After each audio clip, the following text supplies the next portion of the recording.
Fake Trump electors told to operate in complete secrecy, email reveals. Startling direction from Trump campaign to Georgia operatives contained an email that is part of U.S. DOJ investigate. Donald Trump's campaign directed Republican Party operatives named as alternate electors in Georgia to operate with complete secrecy and discretion as the then president attempted to overturn his defeat by Joe. The startling direction was contained in an email which is part of a U.S. Justice Department investigation, CNN and The Washington Post reported.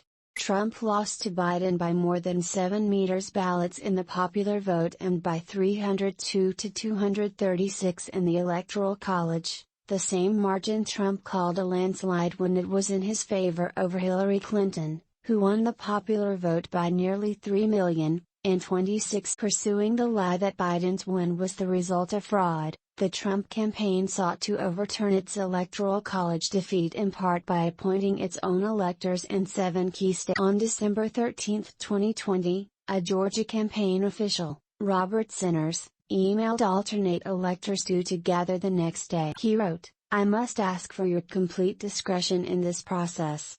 Your duties are imperative to ensure the end result, a win in Georgia for President Trump, but will be hampered unless we have complete secrecy and discretion." The alternate electors were to gather at the State House in Atlanta. Sinners told them, "Please, at no point should you mention anything to do with presidential electors or speak to me." The meeting did not take place in secret as local media filmed it. A lawyer for the chairman of the Georgia Republican Party, David Schaefer, told the Post and CNN, "None of these communications, nor his testimony, suggests that Mr. Schaefer requested or wished for confidentiality surrounding the." Quite to the contrary, Chairman Schaefer invited TV news cameras into the proceedings and both issued a statement and gave a televised news interview immediately afterward.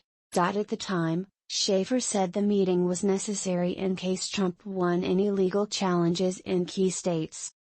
But Trump failed in his attempt to hold on to power, whether through slates of alternate electors, court challenges or the deadly attack on the U.S. Capitol by his supporters on January 6, 2021, an attempt to stop certification of Electoral College. Speaking to the Post, Norm Eisen, a former ethics czar under Barack Obama, counsel to House Democrats in Trump's first impeachment and now a senior fellow at the Brookings Institution, said of the email to Georgia alternate electors, "If there was nothing wrong with it, why go through such extraordinary lengths?" Sinners told CNN and the Post he worked at Schaefer's direction, and was advised by attorneys that secrecy was necessary in order to preserve the pending legal change. He added, "Following the former president's refusal to accept the results of the election and allow a peaceful transition of power, my views on this matter have changed significantly from where they were on 13 December 20." Sinners now works for Brad Raffensperger,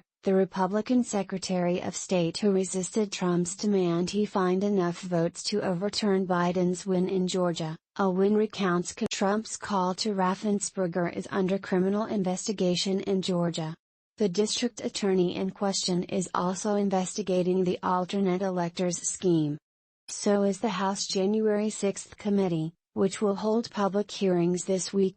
In the federal investigation, Jason Shepard, a former chairman of the Republican Party in Cobb County, Georgia, told the Post he had been interviewed by the FBI. They seemed the most interested in Schaefer's role and any communications from the White House or members of Congress, he said.